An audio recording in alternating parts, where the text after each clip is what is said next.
ओम श्री गणेशाय नमः। ओम गुरुदेवाय नमः। मृत्यु में जो इतना दुख मालूम पड़ता है वह मौत का नहीं है, वह जीवन के सत्य के प्रकट हो जाने का है।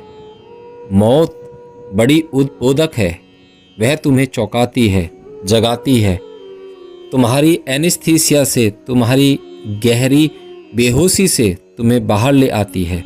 इसलिए ज्ञानियों ने मौत को सद्गुरु कहा है। अगर मृत्यु न होती तो तुम कभी जागते ही नहीं। इसलिए ज्ञानियों ने कहा है कि अगर मृत्यु न होगी तो दुनिया में कोई आदमी धार्मिक न होगा। ठीक कहा है, इसलिए क्योंकि जिंदगी में तो तुम सोए ही रहते हो और सोने की तरकीब सीधी है कल की आशा। फिर तुम कुछ भी झेल लेते हो, फिर कोई भी कष्ट बड़ा नहीं लगता। मैंने सुना है मुल्ला नसरुद्दीन पहली दफ़ा समुद्र की यात्रा पर गया। उसे फिट, उल्टियाँ, वमन पैदा हुई। वह इतना घबरा गया, इतना परेशान हो गया कि कप्तान जहाज का उसे समझाने आया और उसने कहा, सुनो नसरुद्दीन, तुम्हें मैं एक अनुभव की बात कहता हूँ। तकलीफ़ कितनी ही हो, तकलीफ़ है, लेकिन पूरे मनुष्य जाति के इतिहास में कोई भी सी स्नेन से मरा नहीं। यह जो तकलीफ़ तुम्हें हो रही है वमन आदि की, यह सब ठीक है, लेकिन कभी कोई मरता नहीं है इससे, इसलिए घबराओ मत। नसरुद्दीन ने छाती पीट ली। उसने कहा, इसी एक आशा से तो हम जी रहे थे कि मरे की झंझट मिटी, तुमने वह भी छीन ली। आदमी अद्भुत है, जीवन में जो आशा रखता ही है मौत में भी आशा रखता है। इसलिए तो लोग आत्महत्या करते हैं। आत्महत्या मौत से भी आशा बांधनी है। आत्महत्या का अर्थ है मौत से भी हम कुछ आशा रखते हैं, दुख से छुटकारा हो जाएगा, इस जिंदगी का अंत होगा। अगर आप जो आत्महत्या करते हैं उनसे मरने से पहले बात करें तो वो इस तरह तरह के दुखों से छुटकारा पाने के लिए आत्महत्या करना चाहते हैं, या कभी ना कभी तो आपके मन में भी आया होगा कि मैं आत्महत्या कर लूं। शायद इससे कुछ बेहतर शुरू हो, इससे बुरा तो कुछ हो ही नहीं सकता। आत्महत्या मृत्यु से भी आशा बांधने का नाम है, और ज्ञानी कहते हैं तुम जीवन से भी आशा छोड़ देना, और अज्ञानी कहते हैं मृत्यु से भी तुम आशा बांधे रखना। इसलिए कोई ज्ञानी आत्महत्या नहीं कर सकता। ज्ञानी जीने तक को तैयार नहीं है, मरने को क्यों तैयार होगा। ज्ञानी की कोई आशा नहीं है, उसे जीवन का सत्य जैसा है वैसा ही दिखाई पड़ गया है। इससे लगता है ज्ञानी दुखवादी है, जो कि भ्रांति है। पश्चिम में बुद्ध को लोग पेसिमिस्ट के समझते हैं, निराशावादी समझते हैं, जो गलत है। बुद्ध निराशावादी नहीं है, ज्ञानी दुखवादी नहीं है, केवल तथावादी है। ऐसा है, बुद्ध जीवन में दुख को देख नहीं रहे हैं, दुख जीवन में है। कुशल तो तुम हो कि जहाँ दुख है वहाँ तुम सुख देख रहे हो। तुमने कोई इंतजाम किया हुआ है, तुमने कोई मानसिक ढांचा बनाया है कि दुख बाहर ही रुक जाता है, दुख भीतर तक नहीं आ पाता। मैंने सुना है एक फकीर यात्रा कर रहा है एक जहाज से। तूफान आया बड़ा, नाव डूबने को होने लगी। अब डूबी कि तब डूबी। सारे नाविक घुटने टेककर परमात्मा से प्रार्थना करने लगे। सिर्फ वह फकीर चुपचाप खड़ा रहा। आखिर कप्तान को क्रोध आ गया। उसने कहा, तुम खड़े क्यों हो? धार्मिक आदमी होकर तुमने इतना भी नहीं बनता कि तुम भगवान से प्रार्थना में सम्मिलित हो जाओ। उस फकीर ने कहा, यह नाव क्या तेरे बाप की है? जिसकी है वह फिक्र करे। अजीब लगता है उसका वक्तव्य, लेकिन बड़ा सोचने जैसा है। कप्तान ने सीधा कहा, न हो नाव तुम्हारी, लेकिन डूबोगे तो तुम भी। उस फकीर ने कहा, जिसको समझ में आ गया है कि नाव मेरी नहीं है वह कभी डूबता नहीं, मेरापन ही डूबता है। न नाव मेरी है, न शरीर मेरा है, न जीवन ही मेरा है। जिसकी है वह रोए, चिल्लाए, प्रार्थना करे। हम कुछ बचाने को उत्सुक नहीं हैं, क्योंकि बचाने योग्य कुछ है ही नहीं। हम राजी हैं जो हो जाए। आशा के दो रुख हैं, जो है आशा। आशा उससे तुम्हें कभी राजी नहीं होने देती, और जो नहीं है और जो कभी नहीं होगा उसका भ्रम बनाए रखती है। आशा टूटने से ही धार्मिक व्यक्ति का जन्म होता है। आशा खोई आँख से कि आँखें निर्मल हो जाती हैं और दिखाई पड़ने लगती है वह जो है।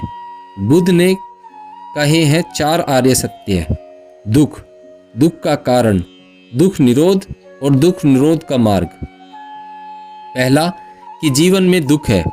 दूसरा कि दुख अकारण नहीं है, क्योंकि जो अकारण हो उसको मिटाया नहीं जा सकता।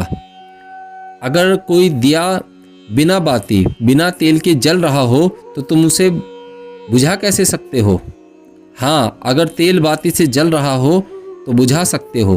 तेल हटा दो, बुझ जाएगा। लेकिन अगर कोई दिया बिन बाती बिन तेल जल रहा हो, फिर तुम उसे कैसे बुझाओगे? जिस आग के जलने का कारण न हो, उस आग को बुझाने का उपाय भी न होगा। अकारण को मिटाया नहीं जा सकता, बुद्ध कहते हैं, लेकिन दुख का कारण है, इसलिए भयभीत मत हो जाओ। दुख का कारण है और दुख मिटाया जा सकता है। दुख निरोध की स्थिति ऐसी चेतना की स्थिति है जहाँ दुख नहीं होता, क्योंकि यह भी हो सकता है कि तुम एक दुख मिटाओ लेकिन दुख निरोध की स्थिति बनती ही न हो, तो दूसरा दुख पैदा होगा, तीसरा दुख पैदा होगा। तुम एक दिया बुझाओ, दूसरा पैदा होगा। तुम तीसरा बुझाओ, चौथा पैदा होगा। तो बुद्ध कहते हैं कि ऐसी भी चेतना की अवस्था है जहाँ दुख नहीं होता, इसलिए दुख मिटाया जा सकता है और निर्दुख की अवस्था में रहा जा सकता है।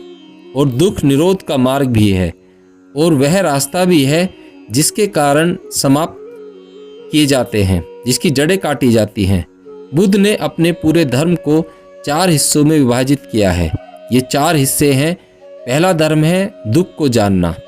दूसरा धर्म है दुख के कारण को पहचानना। तीसरा धर्म है दुख के निरोध की संभावना को जानना। और चौथा धर्म है दुख निरोध के जितने उपाय हैं उनकी साधना। इन 4 चरणों में बुद्ध कहते हैं पूरा धर्म समाहित हो जाता है, इसलिए इनको उन्होंने 4 आर्य सत्य कहा है। आर्य का अर्थ है श्रेष्ठ, इनसे ऊपर कोई सत्य नहीं है। लेकिन मैं कहता हूँ कि एक और भी सत्य है और इन चारों के पूर्व है। मैं 5वां सत्य भी देखता हूँ और वह 5वां इन चारों के पूर्व है। वह न हो तो ये चारों भी नहीं हो सकते। 5वां या प्रथम आर्य सत्य है दुख के प्रति मूर्छा। वही भेद है बुद्ध में और तुम में। तुम में और बुद्ध में क्या फासला है? जरा सा फासला है। जो बुद्ध देख रहे हैं वह तुम नहीं देख रहे हो। जो बुद्ध को दिखाई पड़ता है वह तुम्हें सुनाई भी पड़ जाए तो दिखाई नहीं पड़ता। तुम सुन भी लो, समझ भी लो, फिर भी पकड़ में नहीं आता। फिर भी तुम्हारी अपनी प्रतिभिज्ञा नहीं बनती। तुम्हारी पहचान जिससे निर्मित नहीं होती। क्या कारण है कि बुद्ध चिल्लाए चले जाते हैं कि तुम नहीं सुन पाते? शायद तुम्हारी आंख पर कोई पर्दा है जिसके कारण जो भी तुम देखते हो वह विकृत हो जाता है। जैसे पीलिया का मरीज होता है, उसे सब पीला ही दिखाई पड़ने लगता है। मेरे दादा निरंतर कहा करते थे कि सावन के अंधे को हरा हरा सूझता है। सावन में अगर कोई अंधा हो जाए तो फिर उसे जिंदगी भर हरा हरा ही सूझता है, क्योंकि सावन का वह हरापन आँखों में रह जाता है और आँख बंद हो गई। जिंदगी में हमें जो हरा हरा सूझता है उसको सूत्र को अगर समझ लें तो बुद्ध में और तुम में क्या अंतर है वह साफ हो जाएगा। अंतर जरा सा है, जैसे कोई सोता हो और कोई जागता हो, बस उतना ही अंतर है। तुम्हें दुख दिखाई नहीं पड़ रहा है। बुद्ध को सिवाय दुख के कुछ दिखाई नहीं पड़ रहा है। तुम्हारी संख्या बड़ी है, बुद्धों की कोई संख्या नहीं है। तुम्हारी भीड़ महान है, अनगिनत है। तुम एक दूसरे की भ्रांति को मजबूर करते हो। बुद्ध की आवाज़ जैसे शून्य में खो जाती है। किसी ने जॉन दी वर्डेस को पूछा कि तुम कौन हो। जॉन ने ही जीसस को दीक्षा दी थी।